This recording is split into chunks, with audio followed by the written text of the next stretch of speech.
Hey foodies, welcome to liveloveloverecipes.com. இன்றைக்கி நம்ம சேனலில் நம்ம பார்க்க போகிற ரெசிபி என்னன்னு பார்த்தீங்கன்னா ஒரு super soft and yummy instant medu vada recipe. இந்த மெதுவடை ரெசிபிக்கு நம்ம உளுந்து ஊற வைக்க தேவையில்லை, அரைக்க தேவையில்லை, எதுவுமே பண்ண தேவையில்லை. இன்ஸ்டண்ட்டாக அரிசி மாவை வச்சு எப்படி சூப்பரான இந்த மெதுவடையை செய்யலான்றதை பார்க்கலாம் வாங்க. ஃபர்ஸ்ட் இதுக்கு நம்ம ஒரு பவுலில் 1 கப் அதாவது 250 கிராம்ஸ் ஆஃப் அரிசி மாவு ஆட் பண்ணிக்கிறோம். எந்த கப்பில் அரிசி மாவு அளந்தமோ அதே கப்பில் 1 கப் அளவுக்கு தண்ணி, 1 கப் அளவுக்கு தயிர் ஆட் பண்ணிவிட்டு இந்த மாதிரி எந்த லம்ஸுமே இல்லாமல் நல்லா கலந்து விட்டுக்கோங்க. ஃபஸ்ட்டு பார்க்குறதுக்கு உங்களுக்கு கெட்டியாக தெரிஞ்சாலும் நீங்கள் கலக்க ஒரு மாவு கன்சிஸ்டன்சிக்கு அது வந்துடும். ஸோ இப்போது நறுக்கின இஞ்சி, நறுக்கின பச்சை மிளகாய் கொஞ்சோண்டு, நான் ஒரு பச்சை மிளகா ஆட் பண்ணியிருக்கேன். அதுக்கப்புறமா கோர்ஸாக இருக்கிற பெப்பர் பவுடர் 1 டீஸ்பூன் அளவுக்கு ஆட் பண்ணிக்கோங்க. 1 டீஸ்பூன் அளவுக்கு சீரகம் ஆட் பண்ணிக்கலாம். கூடவே இந்த ப்ரிப்பரேஷனுக்கு தேவையான அளவுக்கு சால்ட்டையும் ஆட் பண்ணி இதை நல்லா மிக்ஸ் பண்ணி விட்டுருங்க. இப்போது மிக்ஸ் ஆன பேட்டர் ரெடி ஆகிடுச்சு. இப்போது ஒரு சாஸ்பேனில் நம்ம செஞ்சு வச்சுருக்கிற பேட்டரை ஆட் பண்ணிக்கிறேன். நான் அடுப்பை ஆன் பண்ணலை, அடுப்பை ஆன் பண்ணாமல் தான் இந்த பேட்டரை இந்த சாஸ்பேனில் ஆட் பண்ணியிருக்கேன். இப்போ தான் அடுப்பை ஆன் பண்ணியிருக்கேன். ஆன் பண்ணிவிட்டு ஒரு மீடியம் ஃப்ளேமில் வச்சு இதை நீங்கள் கலந்து விட்டுட்டே இருக்கணும்.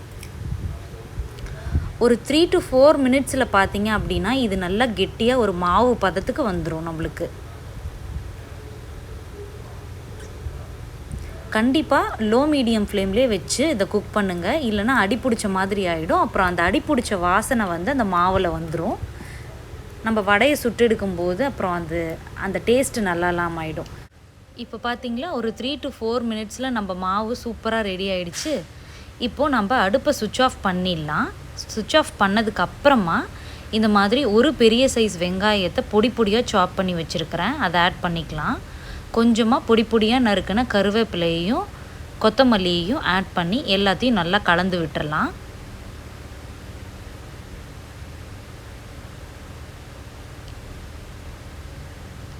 இப்போ மாவு ஃபுல்லாக நம்ம ஆட் பண்ணியிருக்கிற கருவேப்பிலை, கொத்தமல்லி அண்ட் ஆனியன் எல்லாம் படணும். அந்த அளவுக்கு நல்லா கலந்து விட்டுட்டு சாஸ்பேனை அடுப்பிலேருந்து இறக்கி ஒரு 6 to 7 மினிட்ஸ் அப்படியே ஆற வச்சுருங்க.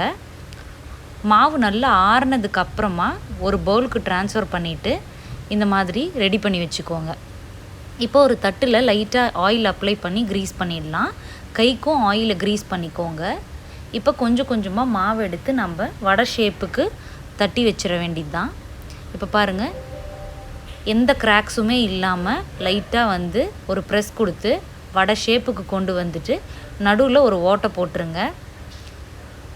இந்த ஓட்டை வடையில் ஓட்டை நடுவில் போடுறது எதுக்குன்னா ஈவனாக அது குக் ஆகணும் அப்படின்றதுக்காக தான்.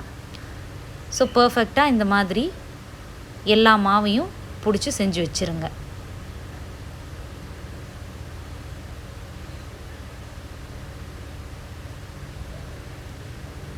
சூப்பராக ஈவன் சைஸில் வந்துடுச்சு பார்த்திங்களா எல்லாமே. இந்த வடை கொஞ்சம் கூட எண்ணெயே அப்சர்வ் பண்ணலை.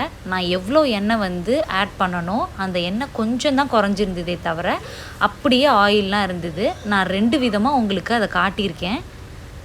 இப்போ நம்ம தட்டி வச்ச வடை எல்லாம் ரெடி ஆகிடுச்சு பார்த்திங்களா. இப்போ நம்ம எண்ணெயை சூடு பண்ணி அதில் பொரிச்சு எடுத்துட வேண்டியதான். நான் இவ்வளோ எண்ணெய் ஆட் பண்ணியிருக்கேன் வடை பொரிக்கிறதுக்கு. நான் வடையெல்லாம் பொரித்து முடித்ததுக்கப்புறம் ஒரு வீடியோ காட்டியிருக்கேன். அதில் பார்த்தீங்கன்னா எண்ணெய் நான் எவ்வளோ ஆட் பண்ணணும் அதில் கொஞ்சம் தான் அப்சார்ப் ஆகிருக்கும், அப்படியே இருந்தது எண்ணெய். ஒரு ஃபியூ மினிட்ஸுக்கு ஒரு லோ மீடியம் ஃப்ளேம்லேயே வச்சு இந்த வடைங்களை பொரித்து எடுத்துருங்க. வடையோட மேல் பகுதி நல்லா லைட் ப்ரௌன் ஆகி கோல்டன் கலரில் ஆகிற வரைக்கும் வெயிட் பண்ணுங்கள். அதுக்கப்புறமா நம்ம எடுத்துடலாம். உங்களோட வானலோட சைஸை பொறுத்து நீங்கள் எத்தனை வடையை ஆட் பண்ணுறீங்களோ அவ்வளோ வடையை ஆட் பண்ணி பொரிச்சிக்கலாம் ஒரே டைமில். நான் சின்ன வானல் வச்சுருக்கிறதுனால 2 வடையாக போட்டு பொரிச்சு எடுத்துக்கிட்டேன்.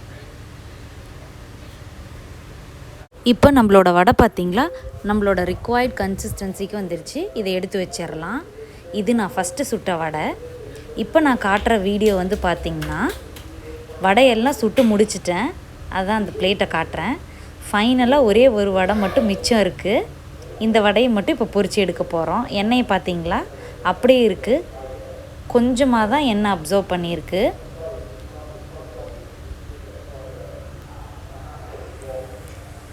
இதே மாதிரியே ஒரு லோ மீடியம் ஃப்ளேமில் வச்சு பொரிச்சு எடுத்துருங்க.